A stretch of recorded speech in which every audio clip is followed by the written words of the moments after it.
하나님의 말씀은 사도행전 2장 30절로 36절까지 교도가실 때에 마지막 절은 다 같이 읽도록 하겠습니다. 그는 선지자라 하나님이 이미 맹세하사 그 자손 중에서 한 사람을 그 위에 앉게 하리라 하심을 알고 미리 보는 고로 그리스도의 부활하심을 말하되 저가 음부에 버림이 되지 않고 육신이 썩음을 당하지 아니하리라 하셨더니 이 예수를 하나님이 살리신지라. 우리가 다 이 일의 증인이로다. 하나님이 오른손으로 예수를 높이심에 그가 약속하신 성령을 아버지께 받아서 너희 보고 듣는 이것을 부으시느니라. 다윗은 하늘에 올라가지 못하였으나 친히 말하여 가로되 주께서 내 주에게 말씀하시기를 내가 내 원수로 내 발등상 되게 하기까지 너는 내 우편에 앉았으라 하셨도다 하였으니 그런즉 이스라엘 온 집이 정령 알지니 너희가 십자가에 못 박은 이 예수를 하나님이 주와 그리스도가 되게 하셨느니라 하니라. 아멘. 부활주일에 예배하는 여러분 심령에 예수 부활의 힘과 생명이 가득하시기를 예수 이름으로 축원합니다. 아멘. 예수님 부활하신 이 주일, 우리가 이 부활주일을 어떻게 맞이할까? 많은 생각들을 해보기도 하고 또 고난주간을 지나오면서 이 본문 말씀을 묵상했습니다. 우리나라에 이전에 없던 일이 생겼죠. 미세먼지라고 하는 이 환경이 이제 아침에 일어나면은 미세먼지가 어떤가 하는 것을 점검하는 것이 거의 일상이 된 시간들을 살고 있습니다. 그래서 미세먼지를 측정하고 그 기준을 말하는 4가지의 기준이 있던데 좋음, 보통, 나쁨, 매우 나쁨. 그리고 그 상태에 따라서 오늘 맑은 공기를 많이 마시세요. 공기가 좋으니까.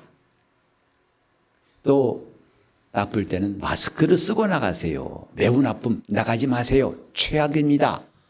친절하게 멘트까지 달려있는 어플리케이션을 보면서 이전에 없던 환경을 살고 있구나 생각합니다. 미세먼지에 대해서 우리가 반응하고 이것을 대비하는 것 뿐만 아니라 오늘 우리는 예수님께서 부활하신 날, 예수님의 부활을 맞이한 우리 태도가 어떨까? 제가 아침에 방송을 들으니까 연거푸 예수님 다시 사셨습니다. 예수님 다시 사셨습니다. 이런 메시지 앞에서 우리 반응이 미세먼지 기준같이 몇 가지가 있는 것 같아요. 첫째는 무관심입니다. 그게 나오면 뭐? 두 번째로는 무덤덤입니다. 긴 것도 아니고 아닌 것도 아니고. 세 번째로는 나 인정해, 믿어, 부활 믿어. 이 정도입니다. 마지막으로 부활 잠에서 깨어난 것처럼 마치 감춘 부활을 찾은 사람 마냥 맞아, 그래, 부활이 있어, 나는 부활을 믿는 사람이야 하고 주님의 부활이 기뻐 환영하고 거기에 든든한 소망을 두는 사람, 아마 이 가운데 계신 분들도 그 넷 중에 하나일 거예요. 나는 과연 어떤 반응, 어떤 태도일까? 예수께서 부활하신 것에 대해서 이미 오늘 본문에 초대교회부터 이건 중요한 메시지였습니다. 베드로가 오순절날 설교한 내용의 일부를 우리는 함께 읽었습니다. 왜 설교했는가 하니 오순절날 마가다락방에서 이루어진 신기한 일들, 남녀 한 120명 모였는데 갑자기 그들이 전혀 이상한 말을 하고서 방언을 말하고 하나님을 높이는 것 뿐만 아니라 급하고 강한 바람 같은 소리가 그 방에 가득하고 불의 혀같이 갈라지는 것이 각 사람 머리 위에 임하였던 이 신기한 이전에 볼 수 없던 일들을 보고서 그들이 예루살렘 사람들이 깜짝 놀랐습니다. 이게 무슨 일이야? 그때는 아침 9시쯤 되었기 때문에 설마 이 사람들이 술 취한 것도 아닐 거고 이게 뭐지? 이 질문을 한 결과 베드로가 답한 게 그의 설교예요. 내가 말하겠다.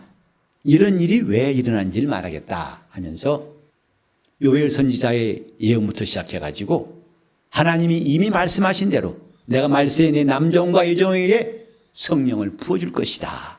그리고 그들에게 이런 놀라운 일들이 일어날 것이다 하고 말씀하셨는데 그 말씀이 이렇게 이루어진 것이다. 그런데 이런 일들은 다름 아닌 예수 그리스도, 너희가 죽인 예수를 하나님이 살리심으로 그가 약속하신 성령을 우리에게 보내심으로 이루어진 것이다 하고 그 내력을 베드로가 설교한 겁니다. 부활주일의 메시지, 최초의 메시지가 이런 것이었습니다. 오늘날 사람들은 행사를 통해서 부활주일을 기념하려고 하지만은 부활주일은 사건이 있는 부활주일이었고 내력이 있고 또 하나님께서 하신 일이 있어서 그것을 사람들이 궁금해할 때 답을 말해준 것이 첫 번째 부활주일이었습니다. 부활주일 설교였습니다.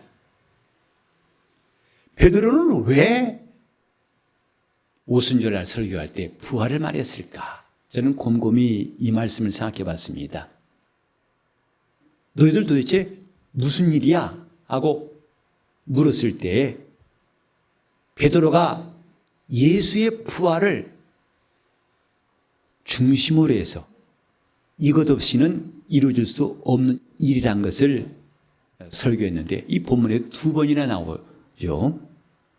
너희가 바로 그 예수를 죽였지만은 하나님이 살리셨다.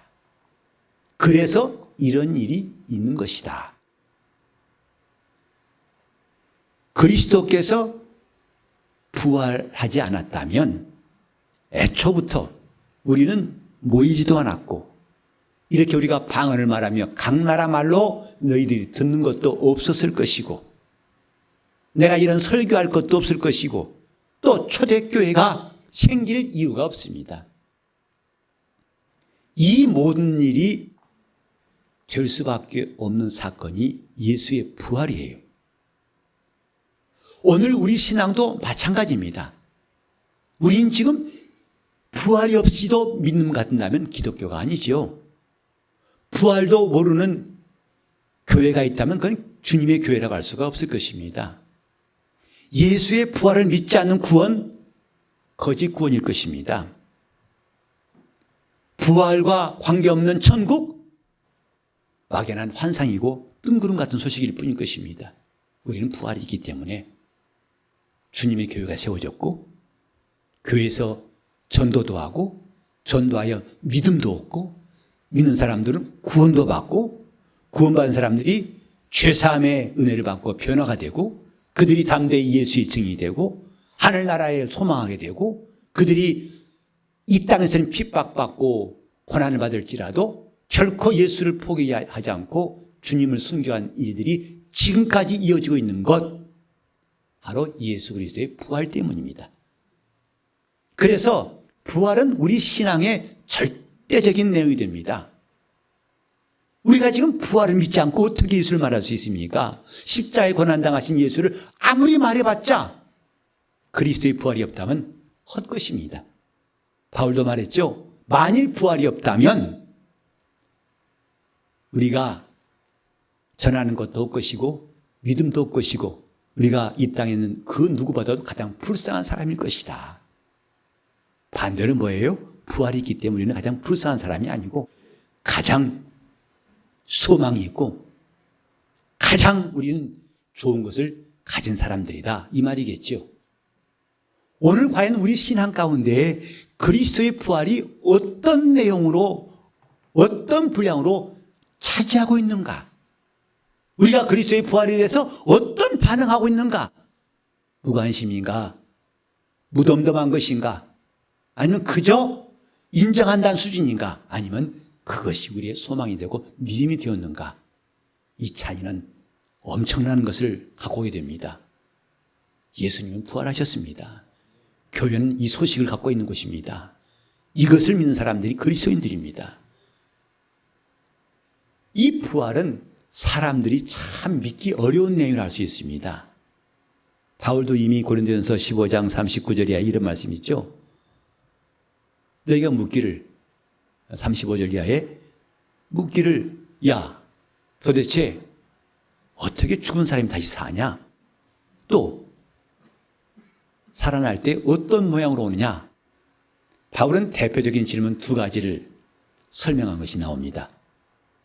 그 질문은 2000년 전뿐만 아니라 지금도 똑같습니다.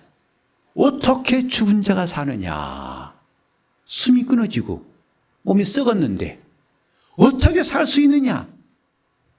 그것을 설명하려고 애를 쓰는 사람도 있고 그렇게 해서 이해하려고 힘쓰는 기독교인도 적지 않습니다. 그런데 저는 이 시간 말씀드릴게요.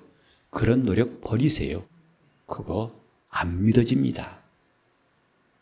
그렇게 해서는 안 믿어집니다. 부활은 믿으려고 애쓰면 믿어지는 거, 이제 그 노력 그만하세요. 여러분이 평생 해도 그 노력은 좋은 결과가 안 나올 겁니다. 하나님은 우리가 이 땅에 있는 지식과 이론으로 부활을 깨닫기를 원치 않으셨어요. 이미 성경에 말씀했죠. 세상의 지혜로는 하나님을 알 수가 없다. 썩어질 관원의 지혜로는 영광의 주를 알 수가 없기 때문에 그들을 십자가에 못 박은 게 아니냐. 우리는 하나님께로부터 온 지혜가 있어야만이 하나님이 하신 일을 알 수 있고 주신 것들을 알 수 있는 것이다 라고 말씀했습니다. 다시 말씀드립니다. 교회는 나오는데 부활은 믿어야겠는데 안 믿어지기 때문에 애쓰는 노력 이제 그만두세요. 안 됩니다. 그것은. 그러면 어떻게 하셨는가? 하나님은 예수를 죽은 자 가운데서 살리심으로 봐라, 이게 부활이야. 이렇게 부활을 증거하신 겁니다. 부활이 있다는 것을 하나님은 예수를 죽은 자 가운데서 살리심으로 우리에게 믿게 하신 것이다 이 말이죠. 이래서 하나님 방법과 우리가 찾는 방법은 달라요. 믿어질 때까지, 알아질 때까지 노력하고 공부하는 것이 아니라 하나님이 주신 증거를 받는 게 믿음이에요. 성경에 있는 말씀이 있죠. 만일 부활이 없다면 이라고 바울이 말했어요. 부활이 없다면 그리스도가 다시 살지 못했을 것이다. 부활이 있기 때문에 그리스도가 죽은 자 가운데서 사신 것이다 라고 말했습니다. 즉 예수는 부활을, 또 이 부활이라는 법을 최초로 공개하신 분이에요. 세상에 부활도 있다. 이것을 드디어 공개하신 분이 예수 그리스도예요. 우린 지금 예수가 하신 일에 주목해야 할 이유가 뭐냐면 거기서 우리가 믿음이 생기기 때문입니다. 연구하고 공부하고 고행하고 자기 자신이 노력해서 믿음 얻는 것은 결코 아니고 성경에 말씀하기를 믿으면 들으면서 나며 들으면 그리스도의 말씀으로 말미암았느니라. 식당 가서 아무리 구경해도 배고픔 면할 수 없습니다. 사 먹을 때에 우리는 허기를 면할 수 있죠. 말씀이 들어와야 믿음이 생기는 겁니다. 하나님이 주신 말씀이 그래 중요한 것이고 그 말씀은 뭐냐면 하나님이 예수를 죽은 자 가운데 살리셔서 봐라 이것이 부활이다. 그렇게 해서 믿으라는 것입니다. 두 번째로는 이 부활을 본 사람들, 예수님께서 사흘 밤낮을 무덤에 계시다가 마침내 부활하셨는데 그때 예수님이 부활을 본 사람들이 한두 명이 아니라고 그랬어요. 40일 후에 주님께서 하늘에 오르실 때에 그 부활하신 주님을 본 사람만 해도 500여 명이라고 그랬어요. 그리고 그 전까지 주님은 잠깐 반짝 마치 엘리야가 하늘로 올라갈 때에 호련히 올라가듯이 부활하신 주님이 잠깐 보이신 것이 아니라 그분은 40일 동안 이 땅에 계시면서 친히 부활하심을 많은 사람들에게 보이셨습니다. 에마오로 가는 두 제자에게도 나타나셨고 또 11제자에게도 나타나셨고 그들과 함께 식사도 하시고 또 하나님 나라에 대해서 말씀하시기도 하고 하늘에 올라가실 때는 두 손을 들어 축복하시면서 승천하셨어요. 그래서 예수의 부활은 공교히 만든 이야기, 교묘하게 만든 이야기가 아니라 많은 사람들이 그 부활하신 예수를 보았습니다. 경험했습니다. 그들에게는 예수가 부활했다는 것이 결코 극복해야 할 장애물이 없이 그건 맞다는 것을 그들은 목숨을 내놓고도 말할 수 있는 사실이 되었어요. 세 번째로 그들로 끝난 게 아니라 이제 예수께서 부활하신 것을 말하다 죽은 사람들이 참 많습니다. 사도 바울은 예수님의 부활을 본 사람이 아니에요. 그는 주님께서 부활하신 다음에 하늘에 가셔서 바울이 예수 믿는 자를 핍박할 때에 다메섹 도상에서 나타나셔가지고 사울아 사울아 내가 어찌 나를 핍박하느냐? 주여 니시니까 나는 네가 핍박하는 예수다. 그때 바울의 충격이 어땠을까? 자기는 나름대로 바리새인 중에 바리새인이고 하나님을 섬기는 데서는 누구에게도 뒤지지 않는다고 자부 있던 사람들이고 그래서 저 예수 믿는 것들은 빨리 잡아서 감옥에 가둬야 하나님이 기뻐하실 게다 하고 오직 일에 열심히 했던 사람 아닙니까? 그런데 부활하신 예수님이 나타나셔가지고 그건 네가 나를 핍박한 것이다 했을 때 얼마나 기가 막히겠어요. 우리가 주님을 섬기느라고 열심히 했는데 그게 내가 주님을 괴로우시게 하고 주님을 핍박한 거라면 이 얼마나 황당한 것이겠습니까? 그때 바울은 예수를 만나서 변화된 다음에 그는 목숨을 조금도 아깝게 여기지 않는다고 말했어요.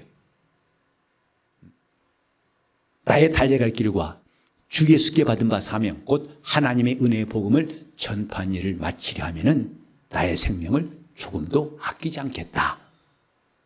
그래 그는 그 고백대로 마침내 로마에 가서 목이 잘려 순교했습니다. 그런데 순교한 사람은 바울뿐만이 아닙니다. 바울은 재판장 앞에서도 말했어요. 너 왜 거기 있냐? 나 하나님이 죽은 자 가운데 살리신 예수, 몸이 다시 사는 이것을 증거하려고 왔다 말하니까 재판장에 있던 아그리파 왕이 그랬어요. 너 맛이 갔구나. 너 많이 배워서 똑똑한 줄 알았더니 완전히 돌아버렸구나. 그때 말했어요. 바울은 아그리파 왕이요, 내가 지금 매인 것 외에는 당신이 나와 똑같기를 원합니다. 똑같이 믿고 똑같이 하나님의 사심을 당신이 믿기 바랍니다 하고 전도했습니다. 무엇이 바울을 그렇게 바꿔놨을까요? 예수께서 죽은 자 가운데서 부활하심으로 그것이 그에게 그렇게 큰 충격이 되었고 사건이 되었습니다. 그런데 그 바울뿐만 아니라 베드로는 거꾸로 십자가에 달려 순교하고 수많은 사도들이 껍질이 벗겨지고 산채로 껍질이 벗겨져 순교하지란 창에 찔려 순교하지 않나 어마어마한 그들뿐만이 아닙니다. 제가 좀 전에 찾아봤더니 지금까지 기독교인으로 순교한 사람들이 어떤 기록은 7천만 명이나 어떤 데는 8천만 명이 나와 있더라고요. 아마도 그 어느 종교 가운데서 순교자가 이렇게 많은 종교는 없을 거예요. 그들이 왜 죽었습니까? 부활하신 주님을 믿기 때문입니다. 2000년 전에 일어난 사건은 끝났다면 더 이상 순교자가 나오지 않을 것인데 지금도 바로 우리 사는 이 시대에도 부활하신 주님 때문에 순교한 사람들은 계속되고 있습니다. 그분이 부활하신 것, 내 이성이 허락하느냐 하느냐, 그건 아무 쓸데없는 일입니다. 내가 그런 감동이 오느냐, 느껴지느냐, 그거 둘째 문제입니다. 무슨 말이냐면 내가 부정해도 그 부활은 사실이에요. 내가 뿌리쳐도 그 부활은 거짓이 아니고 진실입니다. 믿고 안 믿고는 이제 우리 주님께서 우리에게 각각 맡기신 거예요. 부활을 믿읍시다. 예수 그리스도 부활하셨습니다. 오늘 우리가 교회에 직분 받은 것도, 이렇게 교회에 예배하는 것도 부활하신 주님이 없다면 전혀 생겨나지 않을 것입니다. 오늘 저 여러분 침례 받은 사람들입니다. 침례도 예수님이 부활하지 않았더라면 침례 받으라고 가르친 사람도 없었을 것이고, 침례 받으려고 우리는 물속에 들어간 사실도 없었을 거예요. 죽었다 사신 이의 명령이 침례 받으라 하셨기 때문에 우리는 침례인 된 것이 자랑스럽지 않습니까? 저는 침례인이고 침례가 목사라는 사실이 참 자부심이 있어요. 우리 주님, 죽으시고 부활하신 주님이 내게 하신 명령을 나는 순종했다는 이 감사함이, 담대함이 있기 때문입니다. 예수의 부활을 믿는 사람들, 그리스도인들입니다. 저는 대학 다닐 때 종교학과 과목을 몇 개 들었었는데, 워낙 기독교에 관심이 많아가지고 일반 대학이지만은 교양 과목으로 몇 개 과목을 들었는데, 그 당시에 그 학과 교수님이 아주 중진 교수님이고 우리나라에서 가장 큰 장로교회 대학부 부장이라고 들었어요. 장로님이시고 신학박, 종교학 박사이시고. 저는 그분의 강의를 몇 개 들었는데 이쯤입니다. 부활절쯤 됐을 때 강의 듣다가 제가 충격을 잊을 수가 없어요. 그분이 강의하시다가 백목을 딱 손들고서 우리 보고 진지하게 하신 말씀이에요. 농담 아닙니다. 사실 말이지, 나는 예수의 부활을 믿을 수 없어 그러더라고요.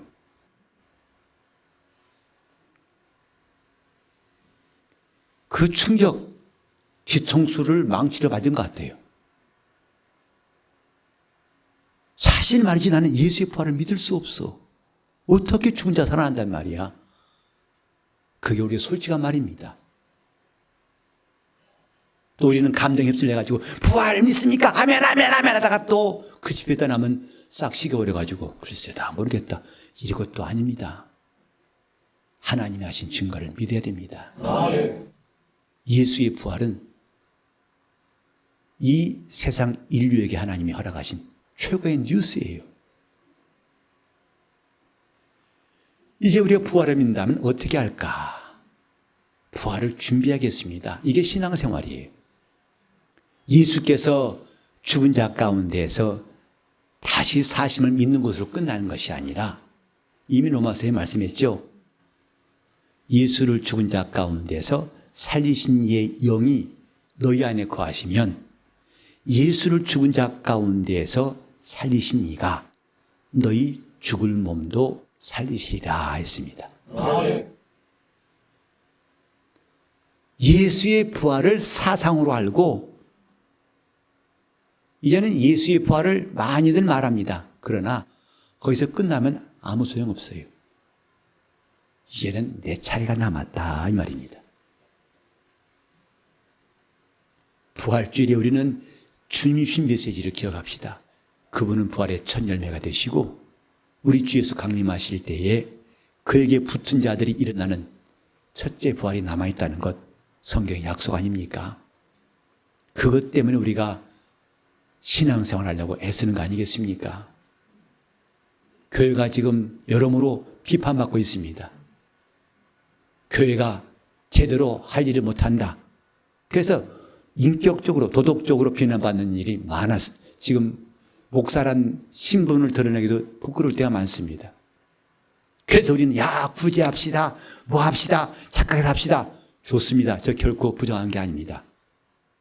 그러나 여러분, 아무리 착하게 살려고 해도 부활의 신앙 없다면 헛것입니다. 그 다음에 내 차례다, 나는 주 예수를 따라가는 부활의 신앙이다, 이거 없으면 여러분이 아무리 착하게 살아도 헛것입니다. 우리는 어느 한쪽만 추종하는 극단주의자가 아니라 내 이웃을 돌아보는 일 마땅히 해야 됩니다. 지금 워낙 기독교가 이것이 없다고 비난하니까 그쪽에 치중하다가 내 영혼이 부활에 참 소망이 있는 그리스도인 되지 않는다면 다 잃어버릴 수 있습니다. 이제는 내 차례입니다. 부활은 나의 소망이다. 나는 부활을 믿는 사람이 되어야겠다. 누가 부활할 것인가? 근데 이 부활의 중요한 것은 여기에 그리스도의 부활이라는 말씀을 좀 잘 봅시다. 그리스도의 부활이라는 말은 뭐냐면 의인의 부활이라는 말이에요. 왜 이걸 강조하냐면 성경은 나사로도 살아났습니다. 또 야이로의 딸도 예수님이 살리셨습니다. 그것을 부활이 하지 않습니다. 주님의 부활은 그런 것이 아니다. 뿐만 아니라 이 부활은 교회에 나온 사람, 예수 믿는 사람만 하는 게 아니라 모든 사람이 부활한다고 요한계시록 20장 11절 이하에 나와 있어요. 죽은 자들이 다 그때 살아나가지고 하나님의 심판대 앞에 설 것이다. 그때 선한 일을 행한 자는 생명의 부활로, 악한 일을 행한 자는 심판의 부활로 나올 것이다 그랬어요. 누구나 부활합니다. 그때 지옥 가기 위해 부활한 사람도 있을 것이고 주님이 약속하신 영생에 들어가기 위해서 부활한 사람도 있을 것입니다. 지금 우리가 소망한 것은 그냥 부활이 아니라 그리스도의 부활을 믿고 우리도 의인의 부활을 사모하는 겁니다. 그래서 이 땅에 있을 때 예수 그리스도의 의로 우리가 옷 입고 그리스도를 믿어 의롭게 된 다음에 우리는 영광의 부활을 준비하자 이 말입니다. 첫째 부활에 참여한 자가 복이 있다고 하셨죠. 의인의 부활입니다. 누가 첫째 부활에 참여할 것인가? 많은 사람들이 첫째 부활에 관심이 있어가지고 그 기준을 물어봤던 것이 제가 기억납니다. 목사님, 성령 받으면 첫째 부활에 참여한단 말이 맞습니까? 저는 성령 받아야 첫째 부활에 참여할 수 있다는 기준을 성경에 본 적이 없어요. 왜냐하면 성령 받았다면서 나중에 타락한 사람도 있고 신앙생활을 엉망으로 한 사람도 있습니다. 저는 교리적으로 성령 받을 때와 안 받을 때 이것이 첫째 부활 조건이 아니냐 그런 말 하기보다도 저는 가까이 있는 것부터 우리가 주님 말씀은 답이 가까이 있다 생각합니다. 뭐냐? 주님을 따라간 사람은 부활합니다. 예수 따라간 사람. 다른 말로 하면 자기를 부인하고 자기 십자가를 지고 주를 쫓는 사람은 마침내 주님께서 일으키실 것입니다. 예수 말씀하셨죠? 열한 제자에게 말씀하셨죠. 너희는 나의 모든 시험 중에 항상 나와 함께한 사람들이다. 그래서 아버지가 나라를 내게 맡기신 것처럼 나 또한 나라를 너에게 맡길 것이고 너희로 내 상에서 먹고 마시며 보좌에 앉아 이스라엘 12지파를 다스리게 하겠다고 말씀하셨어요. 우리가 주님을 따라가는 이유가 바로 그겁니다. 성령 받았느냐 안 받았느냐 문제가 아닙니다. 성령 받았으면 주님을 따라가야 됩니다. 그래서 우리가 주를 따르는 사람, 세상을 등지고 주님을 바라보려는 것도 주님을 따르는 길이기 때문입니다. 좁은 길을 걸으면서 좁은 문으로 들어가는 이유도 그것이 주님을 따르는 길입니다. 사람이 알아주는 것보다도 주님이 칭찬하신 것에 우리가 더 마음을 둬야 할 것도 그 주님을 따르는 길입니다. 사람의 칭찬보다도 하나님의 칭찬을 더 사모하고 주님의 위로를 더 사모하는 이유도 그것이 주님을 따르는 길이기 때문입니다.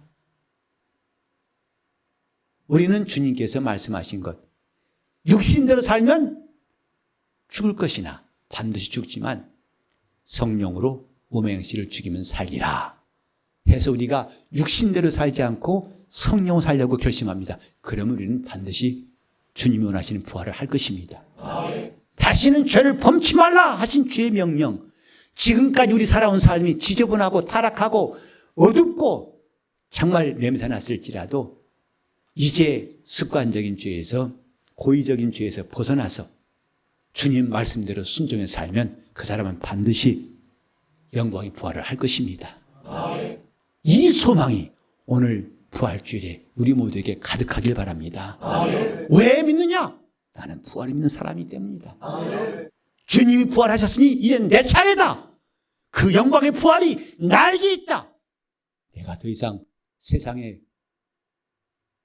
사람같이 살지 않고 한다면 남에게 칭찬, 저 사람 훌륭하다, 이 말 듣지 않는 것이 아니라 가장 중요한 것, 나도 주 예수의 부활을 사모하여 의인의 부활에 동참할 것이다. 이게 나의 가장 큰 소망이다. 오늘 여러분 속에 이 그리스도의 부활이 각인되어서 이제는 여러분 차례를 착실히 잘 준비할 수 있기를 예수 이름으로 축원합니다. 예수의 부활을 믿읍시다. 내 부활을 준비합시다. 통성으로 기도하시겠습니다.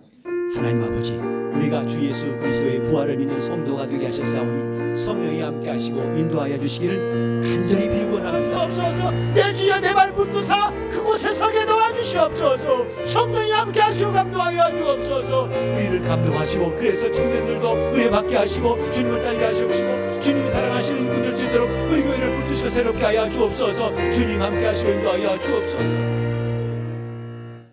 주님, 우리가 주님의 부름받아서 지금까지 왔습니다.